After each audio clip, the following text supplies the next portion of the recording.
Moment distribution methodile first problem ആണ് analyze the continuous beam shown in figure by moment distribution method and draw bending moment and shear force diagram and draw the elastic curve also.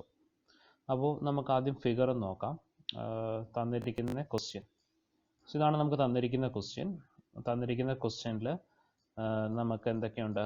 നമുക്ക് 2 span continuous beam ആണ് തന്നിരിക്കുന്നത്. 2 span continuous beam, A to B ഒരു span, B to C second span. AB span length 6 meters, BC span length 6 meters ആണ്. BC സ്പാനിൽ നമുക്കൊരു point load ഉണ്ട്, 72 kilo newton എന്ന point load. ആ point load act ചെയ്യുന്ന distance at a distance 4 meter from B and at a distance 2 meter from C.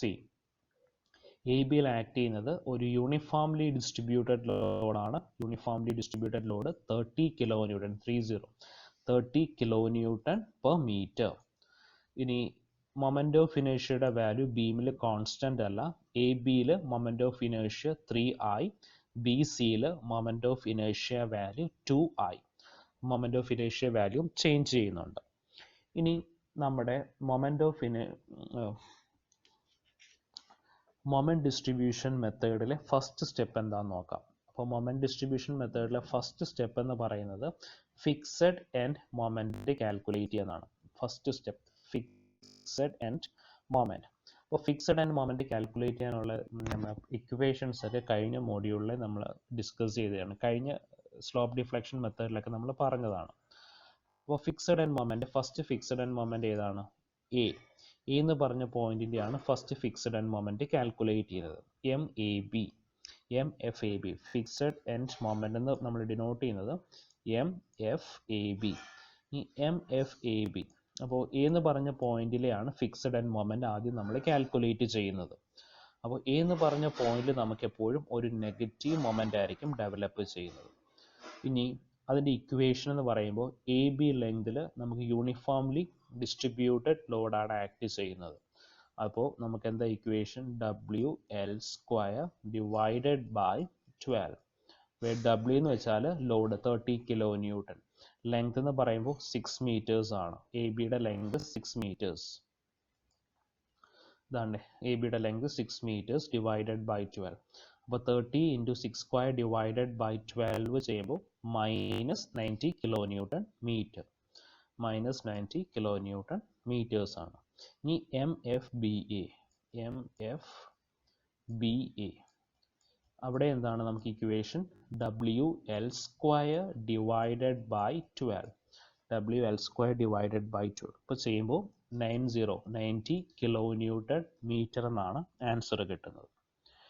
ഇനി നമുക്ക് അടുത്തതെന്ന് പറയുന്നത് ബി എന്ന് പറഞ്ഞ ബി സി സ്പാൻ കൺസിഡർ ചെയ്യാണ്. ബി സി സ്പാനിൽ ബി എന്ന് പറഞ്ഞ പോയിന്റിന്റെ fixed end moment MFBC. MFBC. അപ്പോൾ ബി എന്ന് പറഞ്ഞ പോയിന്റ്, ബി സി സ്പാനിൽ ബി എന്ന് പറഞ്ഞ പോയിന്റിന്റെയാണ് ഫിക്സഡ് എൻഡ് മൊമെന്റ് കാൽക്കുലേറ്റ് ചെയ്യുന്നത്. അപ്പോൾ ബി സി സ്പാനിൽ ബി എന്ന് പറഞ്ഞ പോയിന്റ് ലെഫ്റ്റ് സൈഡിലായതുകൊണ്ട് നെഗറ്റീവ് മൊമെന്റ് ആണ്.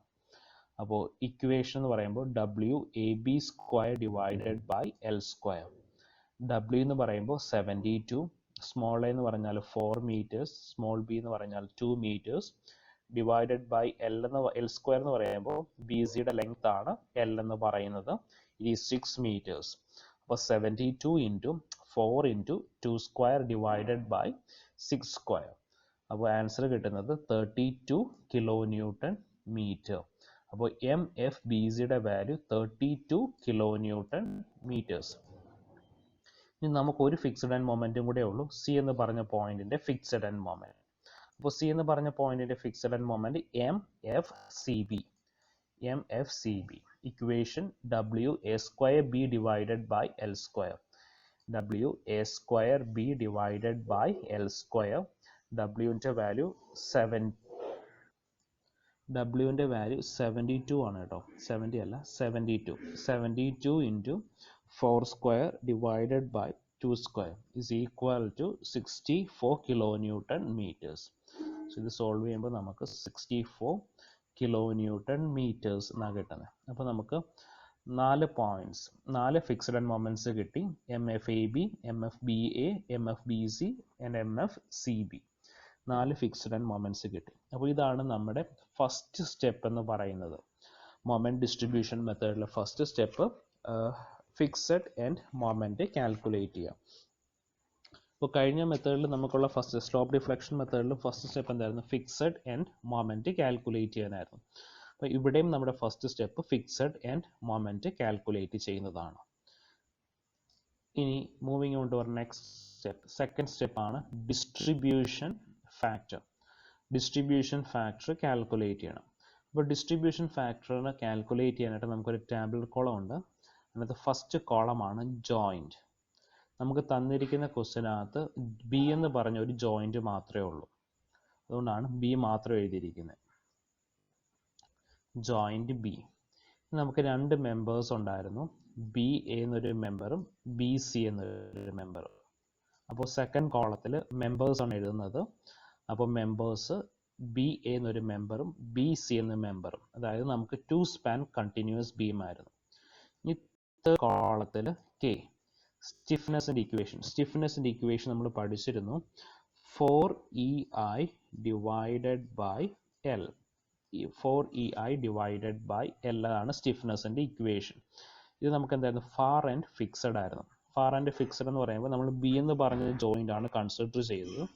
ബി എന്ന് പറഞ്ഞ ജോയിൻ്റ് കൺസിഡർ ചെയ്ത് നമ്മൾ ബി എ മെമ്പർ എടുക്കുവാണ്. B to A member, B A member എടുത്തപ്പോൾ ബിയുടെ ഫാർ എൻഡ് എന്ന് ബി എ മെമ്പർ കൺസിഡർ ചെയ്യുമ്പോൾ ഫാർ എൻഡ് എന്ന് പറയുന്നത് എ ആണ്. എയുടെ ജോയിൻ്റ് എന്താണ്? ഫിക്സഡ് ജോയിൻ്റ് ആണ്.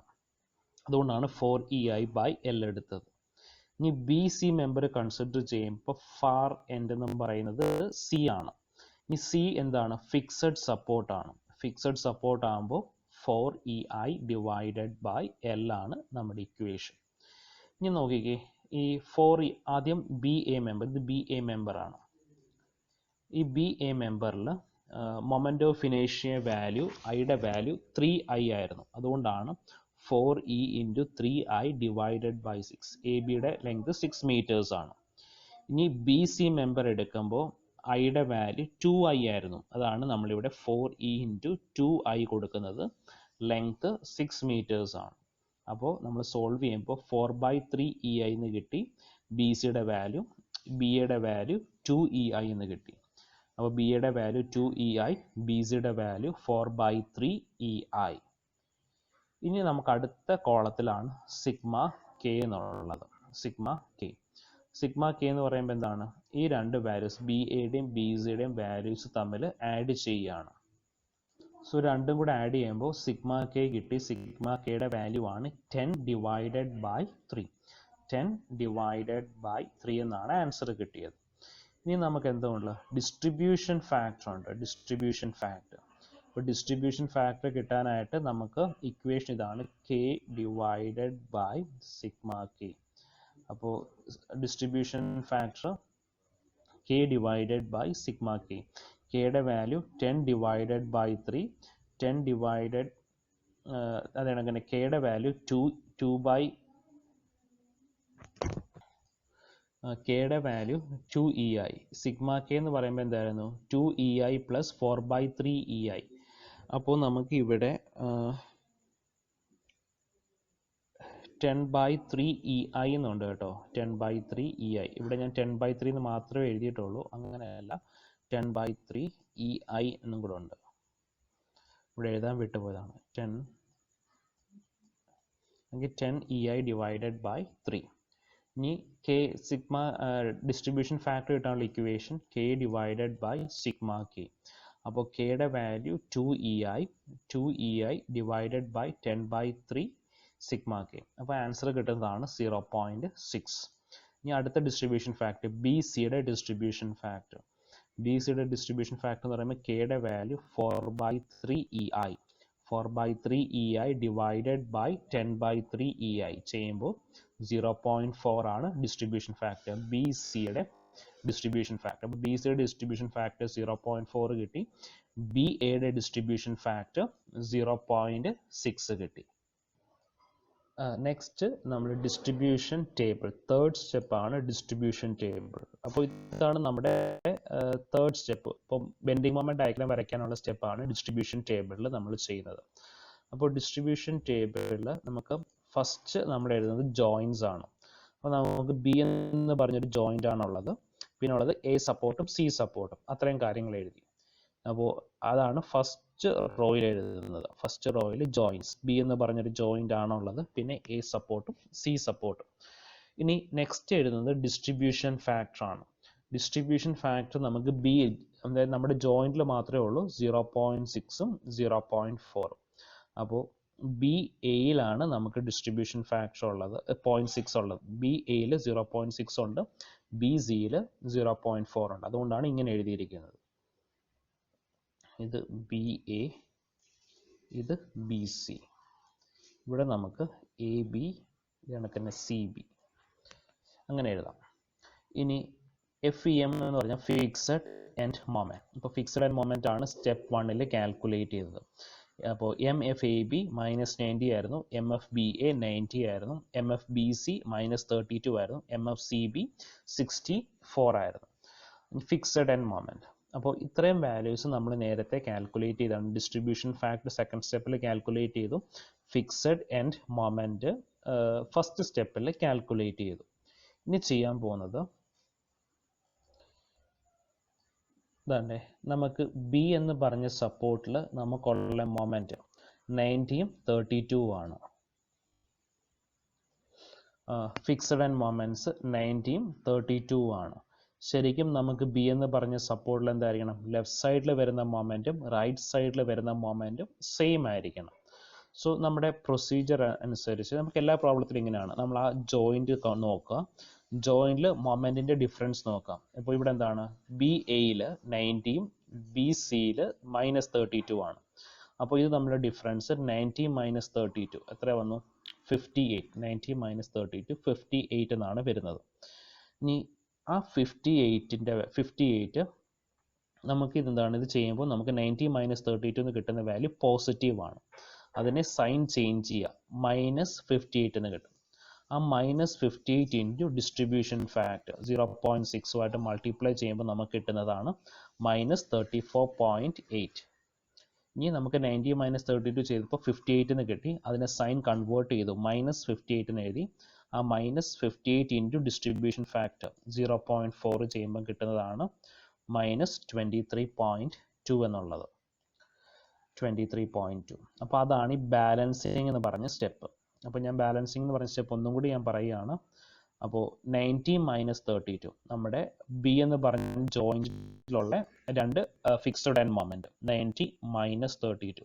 അത് ചെയ്യുമ്പോൾ നമുക്ക് കിട്ടുന്ന വാല്യൂ +58 ആണ്. അതിൻ്റെ സൈൻ കൺവേർട്ട് ചെയ്യുമ്പോൾ -58 എന്ന് കിട്ടും.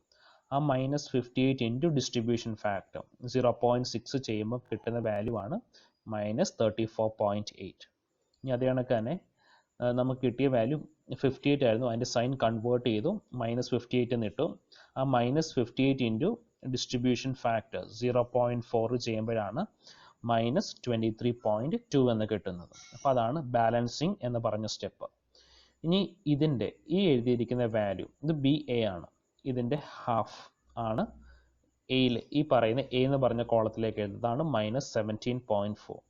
ഇനി 23.2ൻ്റെ ഹാഫ് ആണ് ക്യാരി ഓവർ ചെയ്ത് ഇങ്ങോട്ട് എഴുതുന്നത് -11.6. അപ്പോൾ 23.2 ഡിവൈഡഡ് ബൈ 2 ആണ് -11.6. 34.8 ഡിവൈഡഡ് ബൈ 2 ആണ് 17.4.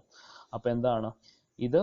നമ്മൾ ഹാഫ് വാല്യൂ എടുത്ത് ക്യാരി ഓവർ ചെയ്ത് എ ബി എന്ന് പറഞ്ഞ പോർഷനിലേക്ക്, അല്ലെങ്കിൽ എ എന്ന് പറഞ്ഞ ജോയിന്റിലേക്ക് കൊടുത്തു.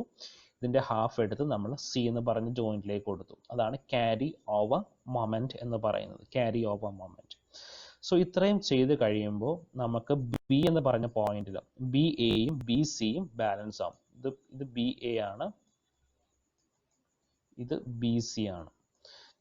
ഇതെങ്ങനെ ബാലൻസ് ആകുമെന്ന് ചെക്ക് ചെയ്യുന്നതെന്ന് വെച്ചാൽ, അതാണ്ട് ഈ ഫിക്സഡ് ആൻഡ് മൊമെന്റ് മുതൽ താഴത്തേക്ക് ആഡ് ചെയ്യാം.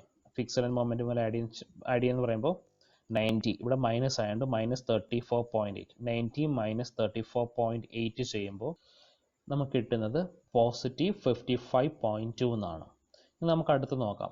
ബി സി എന്ന് പറഞ്ഞ പോർഷൻ -32 -23.2 ചെയ്യുമ്പോൾ -55.2. അപ്പോൾ നോക്കിക്കേ, ബി എയിൽ +55.2, ബി സിയിൽ -55.2. അപ്പോൾ എന്തായി? ബി എന്ന് പറഞ്ഞ ജോയിന്റ് ബാലൻസ് ആയി. അപ്പോൾ ഇങ്ങനെ വരുന്നവരെ നമ്മളിത് സോൾവ് ചെയ്യണം. ഇനി അടുത്ത നമുക്ക് എ ബി നോക്കാം. ഇത് എ ബി എന്ന് പറഞ്ഞ പോർഷനാണ്, അല്ലെങ്കിൽ എ എന്ന് പറഞ്ഞ ജോയിന്റ് -90 -17.4. അപ്പോൾ ഫിക്സ്ഡ് ആൻഡ് മൊമെന്റ് മുതലാണ് നമ്മൾ ആഡ് ചെയ്യേണ്ടത്. -90 -17.4 ചെയ്യുമ്പോൾ -107.4. ഇനി അത് കണക്ക് 64 -11.6 ചെയ്യുമ്പോൾ 52.4 എന്ന് കിട്ടും. അപ്പോൾ ഇതാണ് നമ്മുടെ ഫൈനൽ മൊമെന്റ്സ് എന്ന് പറയുന്നത്, ഫൈനൽ മൊമെന്റ്സ്. അപ്പോൾ എയുടെ മൊമെന്റ് -107.4, ബിയുടെ മൊമെന്റ് 55.2, അതേ കണക്ക് തന്നെ ബി എയിൽ 55.2, ബി സിയിൽ -55.2, സിയിൽ 52.4. ഇനി ഫൈനൽ മൊമെന്റ്സ് കിട്ടിക്കഴിഞ്ഞാൽ ബെൻഡിങ് മൊമെന്റ് ഡയഗ്രാം വരയ്ക്കാം. BMD, bending moment diagram. അപ്പോൾ കണ്ടിന്യൂസ് ബീമിൻ്റെ ബെൻഡിങ് മൊമെന്റ് ഡയഗ്രാം നമ്മൾ 2 സ്റ്റെപ്പായിട്ടാണ് വരയ്ക്കുന്നത്. അപ്പോൾ നമുക്ക് നോക്കാം. ഫസ്റ്റ് സ്റ്റെപ്പ് എന്ന് വെച്ചാൽ ഫ്രീ ബെൻഡിങ് മൊമെന്റ് ഡയഗ്രാം വരയ്ക്കുന്നത്. ഫ്രീ ബെൻഡിങ് മൊമെന്റ് ഡയഗ്രാം വരയ്ക്കാനായിട്ട് എന്താ ചെയ്യുന്നത്? നമ്മൾ ആദ്യം ഒരു സ്പാൻ എടുക്കുകയാണ്. സ്പാൻ അല്ല, ഒരു ബേസ് ലൈൻ വരയ്ക്കുന്നു. ഇത് കണക്കൊരു ബേസ് ലൈൻ. ആ ബേസ് ലൈനിന് മുകളിലെ പോസിറ്റീവ് വാല്യൂസും താഴെ നെഗറ്റീവ് വാല്യൂസും ആയിട്ടാണ് നമ്മൾ ഫ്രീ ബെൻഡിങ് മൊമെന്റ് ഡയഗ്രാം വരയ്ക്കുന്നത്. ഇനി നോക്കിക്കേ, ഇത് നമുക്ക് ഇത് എ, ഈ പോയിന്റ് ബി, ഈ പോയിന്റ് സി. എ ബി എന്ന് പറഞ്ഞ പോർഷൻ എന്താണ്? യൂണിഫോംലി ഡിസ്ട്രിബ്യൂട്ടഡ് ലോഡാണുള്ളത്. UDL, യൂണിഫോംലി ഡിസ്ട്രിബ്യൂട്ടഡ് ലോഡാണുള്ളത്. ആ UDLൻ്റെ ഫ്രീ ബെൻഡിങ് മൊമെന്റ് ഡയഗ്രാം എന്ന് പറയുന്നത് പാരബോളിക് ഷേപ്പ് ആയിരിക്കും. ഇതാണ്ടേ, ഇതിൻ്റെ മാക്സിമം മൊമെന്റ് എന്ന് പറഞ്ഞ വാല്യൂ WL² ഡിവൈഡഡ് ബൈ 8. അതായി ചെയ്തിരിക്കുന്നത് WL²/8 135 kN. Wൻ്റെ വാല്യൂ 30, Lൻ്റെ വാല്യൂ 6. അപ്പോൾ L² ആകുമ്പോൾ 30 × 6² ഡിവൈഡഡ് ബൈ 8, 135 kN. ഇനി ബി സി എന്ന് പറഞ്ഞ പോർഷനിലുള്ളത് ഒരു പോയിന്റ് ലോഡാണ് 72 kN. Point load 72 kN. അപ്പോൾ അതിൻ്റെ ഷേപ്പ് ട്രയാങ്കുലർ ഷേപ്പ് ആയിട്ടായിരിക്കും കിട്ടുന്നത്. പോയിന്റ് ലോഡ് ആണെങ്കിൽ ട്രയാങ്കുലർ ഷേപ്പ് ആയിരിക്കും. മാക്സിമം മൊമെന്റ് വരുന്നത് 72 എന്ന് പറഞ്ഞ പോയിന്റ് ലോഡ് ഉള്ള പോർഷനിലായിരിക്കും മാക്സിമം മൊമെന്റ് വരുന്നത്. ഇത് അൺസിമെട്രിക്കൽ ആണ്. പോയിന്റ് ലോഡ് ആക്ട് ചെയ്യുമ്പോൾ ബി സി എന്ന് പറഞ്ഞ പോർഷനിൽ എക്സെൻട്രിക് പോയിന്റ് ലോഡിംഗ് ആണ്. ബി സിയുടെ എക്സാക്ട് സെൻറ്ററിലല്ല ആക്ട് ചെയ്യുന്നത്. സോ ആ മാക്സിമം മൊമെന്റിന്റെ equation WAB divided by L. ഇപ്പോൾ W എന്ന് വെച്ചാൽ 72 × 4 × 2 divided by 6 is equal to 96 kN. അപ്പോൾ ഇതാണ് നമ്മൾ ബെൻഡിങ് മൊമെന്റ് ഡയഗ്രാം വരയ്ക്കുന്ന first step. Free bending moment diagram വരച്ചു. ഇനി നമുക്ക് എന്താ വേണ്ടേ? നമ്മുടെ ഫൈനൽ മൊമെന്റ് വാല്യൂസ് ഇതിലേക്ക് ആഡ് ചെയ്യാം. അപ്പോൾ ഫൈനൽ മൊമെന്റ്സ് എന്ന് വെച്ചാൽ ഈ കിട്ടിയിരിക്കുന്ന വാല്യൂസ് ആണ്. അപ്പോൾ ഫൈനൽ മൊമെന്റ് ആഡ് ചെയ്യാൻ നമ്മൾ എന്താ ചെയ്യുന്നത്? ബേസ് ലൈനിന് മുകളിൽ നെഗറ്റീവ് വാല്യൂസ് കൊടുക്കും, താഴെ പോസിറ്റീവ് വാല്യൂസ് കൊടുക്കും. അപ്പോൾ ആദ്യത്തെ വാല്യൂ നോക്കാം. 107.4 നെഗറ്റീവ് വാല്യൂ ആണ്. നെഗറ്റീവ് വാല്യൂ ആയതുകൊണ്ട് എന്ത് ചെയ്യുന്നു? ഇതാണ്ട് ബേസ് ലൈനിന് മുകളിലേക്ക് കൊടുത്തു 107.4. ഇതാണ്ട് 107.4 ഈ വാല്യൂ നമ്മൾ മാർക്ക് ചെയ്തു. ഇനി നമുക്ക് ലാസ്റ്റ് വാല്യൂ നോക്കിക്കേ. 52.4 എന്നൊക്കെയാണ് കൊടുത്തിരിക്കുന്നത്. അപ്പോൾ അത് പോസിറ്റീവ് മൊമെന്റ് ആണോ നെഗറ്റീവ് മൊമെന്റ് ആണോ കോസ് ചെയ്യുന്നത് നമ്മൾ ചെക്ക് ചെയ്യണം.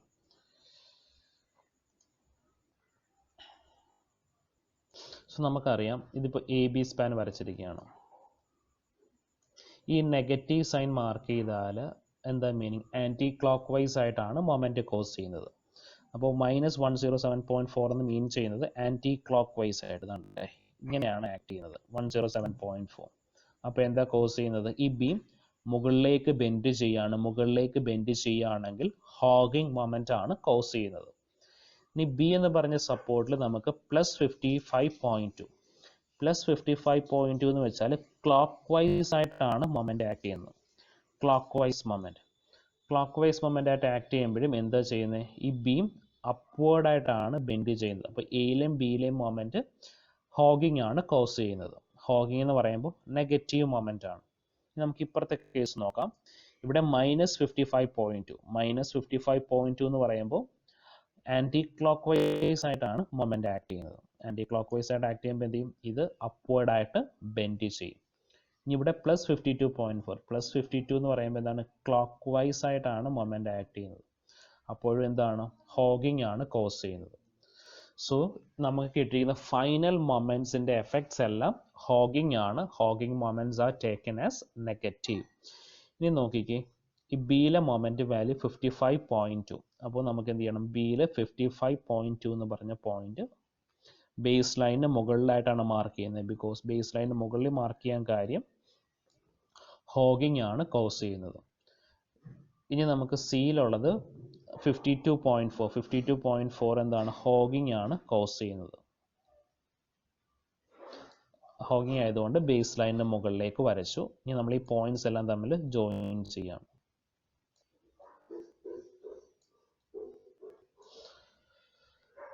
അപ്പോൾ ഈ കിട്ടിയിരിക്കുന്നതാണ് നമ്മുടെ ഫൈനൽ ബെൻഡിങ് മൊമെന്റ് ഡയഗ്രാം. ഇത് ഷെയ്ഡ് ചെയ്യണം. ഷെയ്ഡ് ചെയ്യുക എന്ന് വെച്ചാൽ ഇതാണ്ടേ, രണ്ട് ബെൻഡിങ് മൊമെന്റ് ഡയഗ്രത്തിൻ്റെയും ഡിഫറൻസ് ആണ് ഫൈനൽ ബെൻഡിങ് മൊമെന്റ് ഡയഗ്രാം.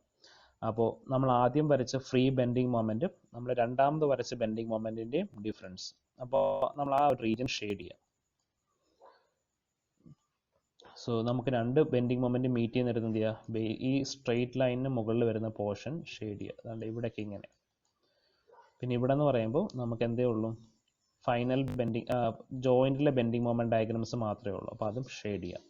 ഇത്ര ഓർത്താൽ മതി. രണ്ട് ബെൻഡിങ് മൊമെന്റ് ഡയഗ്രത്തിൻ്റെയും ഡിഫറൻസ് ആണ്, രണ്ട് ബെൻഡിങ് മൊമെന്റ് ഡയഗ്രത്തിൻ്റെയും ഡിഫറൻസ് ആണ് ഫൈനൽ ബെൻഡിങ് മൊമെന്റ് ഡയഗ്രാം എന്ന് പറയുന്നത്. ഇനി നമുക്ക് ഷിയർ ഫോഴ്സും കൂടി കാൽക്കുലേറ്റ് ചെയ്യണം. Shear force diagram.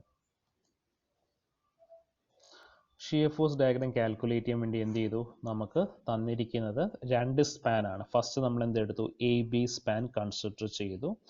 അപ്പോൾ ബി എന്ന് പറഞ്ഞ ടൂവിന് നമ്മൾ രണ്ടായിട്ട് സ്പ്ലിറ്റ് ചെയ്തു. അപ്പോൾ ഇവിടെ AB സ്പാനിൽ RB1 കൺസിഡർ ചെയ്തു. നമുക്ക് മൊമെന്റ് എടുത്തു. എയിലെ മൊമെന്റ് 107.4, ബിയിലെ മൊമെന്റ് 55.2. ഈ യൂണിഫോംലി ഡിസ്ട്രിബ്യൂട്ടഡ് ലോഡ് 30 kN/m ആയിരുന്നു ആക്ട് ചെയ്യുന്നത്. അതിനെ പോയിന്റ് ഔട്ട് ആക്കി. പോയിന്റ് ഔട്ട് ആക്കാൻ എന്താ ചെയ്തത്, 6 × 30 180. അതെന്താണ്, 6 മീറ്ററിന്റെ ഹാഫിലാണ് ആക്ട് ചെയ്യുന്നത്. 3 മീറ്റർ ഡിസ്റ്റൻസിലാണ് ആക്ട് ചെയ്തിരിക്കുന്നത്. അപ്പോൾ RA + RB1 = 180. ഇനി നമ്മൾ എന്തെടുക്കുന്നു, അടുത്ത ഇക്വിലിബ്രിയം ഇക്വേഷൻ, മൊമെന്റ് എബൌട്ട് ബിയിലെ മൊമെന്റ് എന്താണ്, 55.2 ആണ്. ആ 55.2 ആക്ട് ചെയ്യുമ്പോൾ അവിടെ സംഭവിക്കുന്നത് ഹോഗിങ് ആണ്. ഇതിങ്ങനെ വന്ന് സ്ട്രൈക്ക് ചെയ്യാണ്, ഹോഗിങ് ആണ്. അതുകൊണ്ടാണ് അവിടെ നെഗറ്റീവ് സൈൻ കൊടുത്തിരിക്കുന്നത്. MB സിഗ്മ എന്ന് വേണ്ട, മൊമെന്റ് എബൌട്ട് B = -55.2. ഇനി നമുക്ക് മൊമെന്റ് എബൌട്ട് ബിയുടെ വാല്യൂസ് എഴുതുകയാണ്. ഫസ്റ്റ് എഴുതിയിരിക്കുന്നത് 180 × 3. 180യുടെ എഫക്റ്റും ഹോഗിങ് ആണ്, അതുകൊണ്ടാണ് നെഗറ്റീവ് കൊടുത്തത്. 180 എന്ന് പറഞ്ഞ പോയിന്റോടെ പെർപെൻഡിക്കുലർ ഡിസ്റ്റൻസ് 3 ആണ് എബൌട്ട് ബി. ഇനി എയിലെ മൊമെന്റ് എഴുതിയിരിക്കുകയാണ്, അത് 107.40. അതും നെഗറ്റീവ് മൊമെന്റ് ആണ് കോസ് ചെയ്തിരിക്കുന്നത്. ഇനി പ്ലസ് RAയുടെ പെർപെൻഡിക്കുലർ ഡിസ്റ്റൻസ് 6 മീറ്റർ, അതാണ് 6RA എന്ന് കൊടുത്തിരിക്കുന്നത്, = -55.20. സോ അത് സോൾവ് ചെയ്യുമ്പോൾ നമുക്ക് RAയുടെ വാല്യൂ കിട്ടി 98.7. അത് കണക്ക് തന്നെ 98.7 ഈ ഇക്വേഷനിൽ സബ്സ്റ്റിറ്റ്യൂട്ട് ചെയ്യുമ്പോൾ RB1ൻ്റെ വാല്യൂ കിട്ടി 81.3 kN. അപ്പോൾ RAയുടെ വാല്യൂ RB1ൻ്റെ വാല്യൂം കാൽക്കുലേറ്റ് ചെയ്തു. RA 98.7, RB1 81.3. Next BC span ചെയ്യുവാണ്. BC span. അപ്പോൾ BC സ്പാൻ ആകുമ്പോൾ RB2 വന്നു, പിന്നെ സിയിലെ സപ്പോർട്ട് RC എന്ന് എഴുതി. ഇനി പോയിന്റോട് 72 kN ആണ്. ഇനി അതേ കണക്ക് തന്നെ ബിയിലെ മൊമെന്റ് -55.20, സിയിലത് 52.4. എന്ന് വെച്ചാലും രണ്ടിടത്തും ഡെവലപ്പ് ചെയ്യുന്നത് നെഗറ്റീവ് മൊമെന്റ് ആണ്, ഹോഗിങ് ആണ് കോസ്. നെഗറ്റീവ് മൊമെന്റ് ഹോഗിങ് ആണ് കോസ് ചെയ്യുന്നത്. ഇനി നമ്മൾ ഫസ്റ്റ് ഇക്വിലിബ്രിയം ഇക്വേഷൻ അപ്ലൈ ചെയ്തു. RB2 plus RC is equal to 72. ഇനി മൊമെൻറ്റ് എബൌട്ട് സി, സി എന്ന് പറഞ്ഞ പോയിന്റിൽ നമുക്കുള്ളത് 52.4 ആണ്. 52.4 എന്താണ്, ഇങ്ങനെ ഒന്ന് സ്ട്രൈക്ക് ചെയ്യുമ്പോൾ ഹോഗിങ് കോസ് ചെയ്യുന്നു, അതുകൊണ്ടാണ് നെഗറ്റീവ് കൊടുത്തത് -52.4. ഇനി ചെയ്യാൻ പോകുന്നത് മൊമെൻറ്റ് എബൌട്ട് സി, ബാക്കിയുള്ള വാല്യൂ സബ്സ്റ്റിറ്റ്യൂട്ട് ചെയ്തു. 52.20. ഇനി 6 RB × 2, RB2ൻ്റെ പെർപെൻഡിക്കുലർ ഡിസ്റ്റൻസ് ആണ് 6 meters. സോ ഇതിങ്ങനെ ഒന്ന് സ്ട്രൈക്ക് ചെയ്യുമ്പോൾ സാഗിങ് ആണ് കോസ് ചെയ്യുക. സാഗിങ് കോസ് ചെയ്യുന്നതുകൊണ്ടാണ് പ്ലസ് സൈൻ കൊടുത്തത്. ഇനി 72ൻ്റെ perpendicular distance about C 2 meters ആണ്. അപ്പോൾ 2 × 72 ഇസ് ഈക്വൽ ടു -52.4. ഇനി എന്ത് ചെയ്താൽ മതി, RB2ൻ്റെ വാല്യൂ കണ്ടുപിടിച്ചു. RB2 24.47. 24.47 നമ്മുടെ ഫസ്റ്റ് ഇക്വിലിബ്രിയം ഇക്വേഷനിലേക്ക് സബ്സ്റ്റിറ്റ്യൂട്ട് ചെയ്തു. RB2 plus RC is equal to 72ലേക്ക് സബ്സ്റ്റിറ്റ്യൂട്ട് ചെയ്തപ്പോൾ RCയുടെ value 47.53. RC value 47.53 kN. So നമുക്ക് എല്ലാ സപ്പോർട്ട്സിലെയും ഷിയർ ഫോഴ്സ് വാല്യൂ കിട്ടി. ഷിയർ ഫോഴ്സ് വാല്യൂ കിട്ടിക്കഴിഞ്ഞാൽ അടുത്ത SFT ഡയഗ്രാം വരയ്ക്കാം. അപ്പോൾ ഷിയർ ഫോഴ്സ് ഡയഗ്രാം വരയ്ക്കാനുള്ള സൈൻ കൺവെൻഷൻ എന്ന് പറയുന്നത്, അപ്പോൾ ഇതൊരു ബീം ആണെങ്കിൽ അതിൻ്റെ ലെഫ്റ്റ് സൈഡിൽ, ഇപ്പോൾ റൈറ്റ് സൈഡിൽ ഡൗൺവേർഡ്സോ ലെഫ്റ്റ് സൈഡിൽ അപ്വേർഡ്സോ ആണെങ്കിൽ നമ്മൾ വരയ്ക്കുന്നത് പോസിറ്റീവ് ഷിയർ ഫോഴ്സ് ആയിട്ടായിരിക്കും വരയ്ക്കുന്നത്. ഇനി ജസ്റ്റ് ഓപ്പോസിറ്റ് ഡയറക്ഷൻ ആണെങ്കിൽ,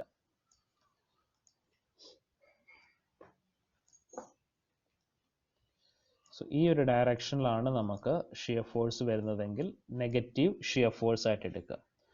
അപ്പോൾ ഇതാണ്ട് ഇതെന്താണ്, ആൻറ്റി ക്ലോക്ക് വൈസ് ആയിട്ടാണ് ഇവിടെ ഷിയർ ഫോഴ്സ് അപ്ലൈ ചെയ്യുന്നത്. അപ്പോൾ നെഗറ്റീവ് ഷിയർ ഫോഴ്സ്. ഇവിടെ എന്താണ്, ക്ലോക്ക് വൈസ് ആയിട്ടാണ് ഷിയർ ഫോഴ്സ് വരുന്നത്, അപ്പോൾ പോസിറ്റീവ് ഷിയർ ഫോഴ്സ്. ഇനി SFD വരയ്ക്കാനും നമുക്ക് നേരത്തെ പോലെ തന്നെ എന്ത് ചെയ്താൽ മതി, ഒരു ബേസ് ലൈൻ വരയ്ക്കുക.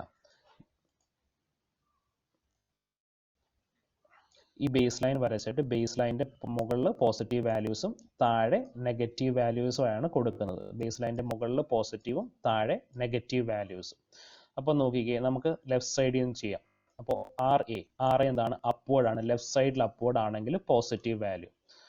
അപ്പോൾ മുകളിലേക്ക് വരച്ചു. എത്രയാണ് RAയുടെ വാല്യൂ 98.7. അപ്പോൾ ഇവിടെ 98.7. ഇനി RB1 വാല്യൂ. RB1 വാല്യൂ എന്ന് വെച്ചാൽ ബീമിൻ്റെ റൈറ്റ് സൈഡിൽ അപ്വേർഡ് ആണ്. ബീമിൻ്റെ റൈറ്റ് സൈഡിൽ അപ്വേർഡ് ആണെങ്കിൽ എന്താണ്, നെഗറ്റീവ് ഷിയർ ഫോഴ്സ് ആണ്. അതുകൊണ്ട് എന്ത് ചെയ്യുക, ബേസ് ലൈന് താഴത്തേക്ക് വരയ്ക്കുക. ബീമിൻ്റെ റൈറ്റ് സൈഡിൽ അപ്വേർഡ് ആണ് RB2, അതുകൊണ്ടാണ് ബീമിൻ്റെ താഴത്തേക്ക് വരച്ചിരിക്കുന്നത്. RB1 value 81.3. 81.3. എന്നിട്ട് എന്ത് ചെയ്യുക, ഈ രണ്ട് ലൈൻസ് തമ്മിൽ ജോയിൻ ചെയ്യുക. ഇനി നമുക്ക് RB2 വാല്യൂ നോക്കാം. RB2 value 24.47. RB2 എന്താണ്, അതാണ്ട് ബീമിൻ്റെ ലെഫ്റ്റ് സൈഡിൽ അപ്വേർഡ് ആണ്. ബീമിൻ്റെ ലെഫ്റ്റ് സൈഡിൽ അപ്വേർഡ് ആണെങ്കിൽ പോസിറ്റീവ് ഷിയർ ഫോഴ്സ് 24.47. 24.47. ഇനി നോക്കിക്കേ, 72 വരുന്നവരെ ലോഡൊന്നുമില്ല, അതുകൊണ്ട് ഇങ്ങനെ സ്ട്രെയിറ്റ് ലൈനായിട്ട് വരച്ചു. ഇനി എന്ത് ചെയ്തു, 72 എന്ന് പറഞ്ഞെടുത്ത് നമുക്കൊരു ഷിയർ ജമ്പ് വരും. അപ്പോൾ 24.47 ഇവിടം വരെ 24.47, ബാക്കി വരുന്നത് 47.53 ആണ്. ഒരു സ്ട്രെയിറ്റ് ലൈനായിട്ട് തന്നെ വരയ്ക്കണം. അതണ്ടേ, അപ്പോൾ ഇവിടെ 24.47ഉം റിമൈനിങ് 47.53 താഴെയും വരും. ഈ ടോട്ടൽ ഹൈറ്റ് ആണ് 72.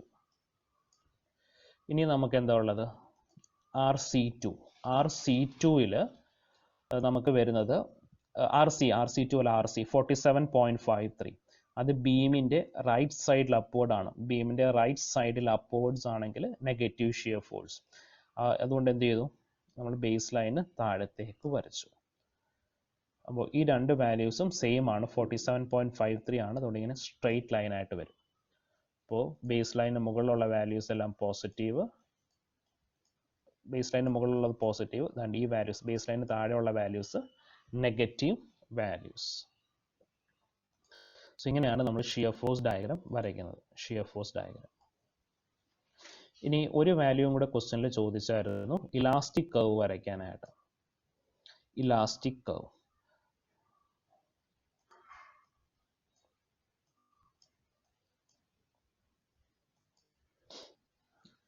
സോ ദാണ്ട് ഷിയർ ഫോഴ്സ് ഡയഗ്രാം. ഈ ഇലാസ്റ്റിക് കർവ് എന്ന് പറയുമ്പോൾ ഈ ബീം എങ്ങനെ ബെൻഡ് ചെയ്യുന്നു എന്നാണ് ഉദ്ദേശിക്കുന്നത്. അപ്പോൾ ദാണ്ട് ഇവിടെ ഫിക്സഡ് സപ്പോർട്ട് ആയതുകൊണ്ട് നമുക്ക് ഇവിടെ ഇങ്ങനെ ഇത്രയും ഭാഗം എന്താണ് സ്ട്രെയിറ്റ് ലൈനായിട്ടേ ഇരിക്കുകയുള്ളൂ, കുറച്ച് പോർഷൻ സ്ട്രെയിറ്റ് ലൈനായിട്ടേ ഇരിക്കുകയുള്ളൂ, പിന്നെയാണ് അതിങ്ങനെ ഡിഫ്ലക്റ്റ് ചെയ്യുന്നത്. അപ്പോൾ ഇലാസ്റ്റിക് കർവ് എന്ന് വെച്ചാൽ ഇത്രയേ ഉള്ളൂ, അത് ഡിഫ്ലക്റ്റഡ് ഷേപ്പാണ് ഇലാസ്റ്റിക് കർവ്. പിന്നെ ഇവിടെയും എന്താണ് ഫിക്സഡ് സപ്പോർട്ടാണ്, അതുകൊണ്ട് കുറച്ച് പോർഷൻ ഇങ്ങനെ സ്ട്രെയിറ്റ് ആയിട്ട് വന്നിട്ടേ ഇതിങ്ങനെ ബെൻഡ് ചെയ്ത് വരത്തുള്ളൂ. ഇവിടെ ഇങ്ങനെ കുറച്ച് പോർഷൻ സ്ട്രെയിറ്റ് ആയിട്ട് വന്നിട്ട് ഇങ്ങനെ ബെൻഡ് ചെയ്ത് വരും. സോ ഇതാണ് ഇലാസ്റ്റിക് കർവ്. ഡിഫ്ലക്റ്റഡ് ഷേപ്പ് വരയ്ക്കുന്നതാണ് ഇലാസ്റ്റിക് കർവ് എന്ന് പറയുന്നത്. റിമൈനിങ് ടോപ്പിക്സ് അടുത്ത ക്ലാസ്സിൽ ഡിസ്കസ് ചെയ്യാം. Thank U.